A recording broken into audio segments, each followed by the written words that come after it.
ciid wanaagsan daawadayaal ku soo dhawaada barnaamijkeeni diblomaasi. wasaaradda gaashaandhigga dalka ruushka ayaa sheegtay inay kasoo daadguraysay gudaha dalka Ukraine keentana dalka ruushka 11,500 oo Ukrainiyiin ah, kuwaas oo ay ku jiraan 1,847 carruur ah. waxaa sheegtay wasaaradda gaashaandhigga ruushku inay dadka soo daadguraysay iyadoo aan kala tashan dowladda uu hogaamiyo madaxweyne Zelensky. indhawaalaba dowladda ruushka waxay ku eedeynaysaa Ukraine inay jiraan dad Ukrainiyiin ah oo ay dalka ka saarto iyadoo aan kala tashan dowladda dalka, taasoo ay ku sheegtay inay tahay mid aan waafaqsanayn xeerka caalamiga ah iyo madax bannaanida dalalka. reer galbeedku waxay arrintan ku macnaynayaan inay la mid tahay wixii uu sameeyay dagaalweynihii labaad ee adduunka hogaamiyihii Jarmalka ahaa ee Adolf Hitler, kaasoo ururin jiray dadka Yuhuudda ah kuna xirayn jiray xerooyin lagu hayo Yuhuudda oo keliya. balse dowladda ruushku waxay sheegtay markastoo ay dadka gurto gudaha dalka Ukraine in ay dadkaasi u yimaadaan goobaha dadka laga qaadayo si rabitaankooda ah oo aanay meesha marnaba ku jirin wax qasab ah.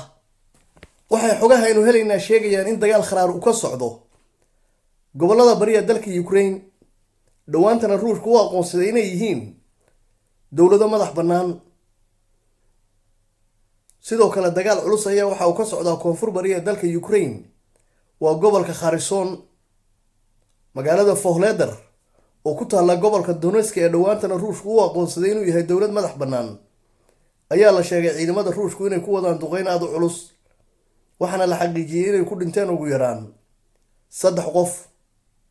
macluumaad ay isku waafaqsan yihiin dhammaanba dowladaha reer galbeedka ayaa waxa uu sheegayaa in bishan bartamaheeda dowladda ruushku ay ku dhawaaqi doonto inay ku darsatay dalkeeda labadii gobol ay dhawaanta u aqoonsatay inay yihiin dowlado madax bannaan, waa Donetsk iyo Luhansk, halka ay Kherson u aqoonsan doonto inay tahay dowlad madax bannaan.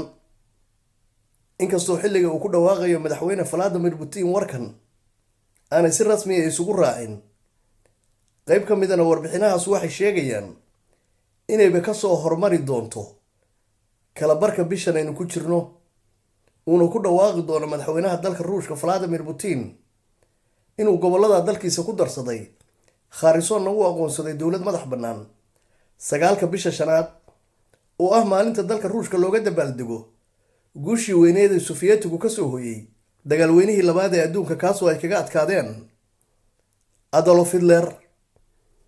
taasoo markii si loo eego macquul gal ah maadaama ay labadan gobol iyo Khersonba la wadaagaan soodin dalka ruushka.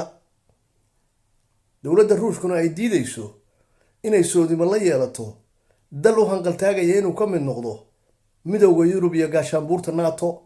haddaba daawadayaal, waxaynu isdul taagaynaa qodobkan ay sheegeen reer galbeedku maanta oo inuu labada gobol ku darsan doono ruushku dalkiisa, Khersonna u aqoonsan doono inay tahay dowlad madax bannaan. labada gobol ee Luhansk iyo Donetsk waa labadii gobol ee ahmiyadda ugu weyn siinaysay dowladda ruushku, sida ay sheegtayna dartood ayba dagaalka Ukraine ugu qaaday. labada gobol ayaa waxa ku nool ruushka ugu badan ee ku nool gudaha dalka Ukraine, inkastoo Ukrainiyiin badani ay degan yihiin meelo badan oo gobolladaas ka midana lagagaba badan yahay ruushka, haddana waa labada gobol ay ugu badan yihiin.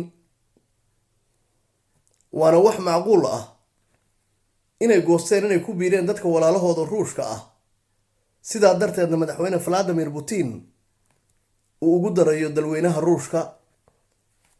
warbixintan oo kalena hore ayay u soo baxday, waxaana ka soo yeertay afafka labada madaxweyne ee jamhuuriyadaha dhawaanta uu aqoonsaday Putinka ruushku.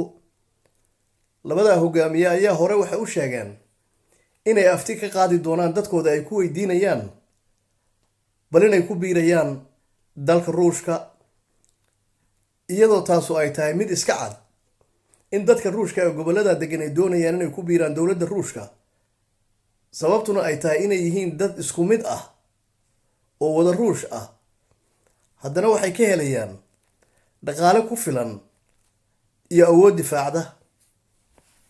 waana macquul xogahan ka soo baxaya reer galbeedka maalinimadan maanta ah oo sheegaya in madaxweynaha ruushku qorsheeyay inuu labada gobol ku darsado dalkiisa.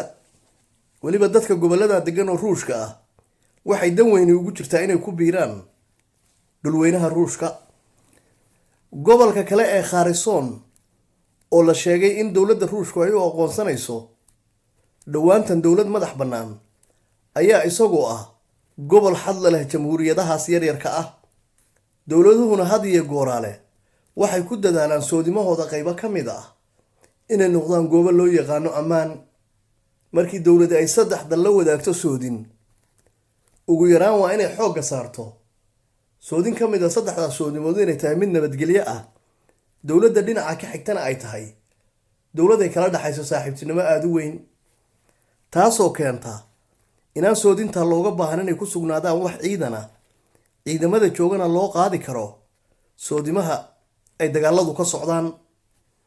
sidaa darteed kharson waxay noqonaysaa soodin wanaagsan oo uu koonfur bari ee dalka Ukraine xad kala yeelanayo ruushku, Ukraine-ta kalena aanay soo gaarayn. waaba haddii ay dhacdo inuu aqoonsado. waxaanu soo ognahay in ruushku aqoonsan karo maadaama gobolka kharson dhammaantiisba ciidamada ruushku ay hadda gacanta ku hayaan, una magacaabeen guddoomiye ruush ah oo gobollada maamula, gaarsiiyana waxay ku sheegeen dowladda ruushku dowladnimo buuxda. guddoomiyahaasna waxauu shaqadiisa ka bilaabay inuu ku dhawaaqay wixii ka dambeeyay 1 bisha 5 in gobolka laga isticmaali doono lacagta rubalka ee dalka ruushka. daawade fadlan muuqaalka like saar, like-taadu waa noo hadiyad iyo dhiirigelin. mahadsanid, ciid wanaagsan.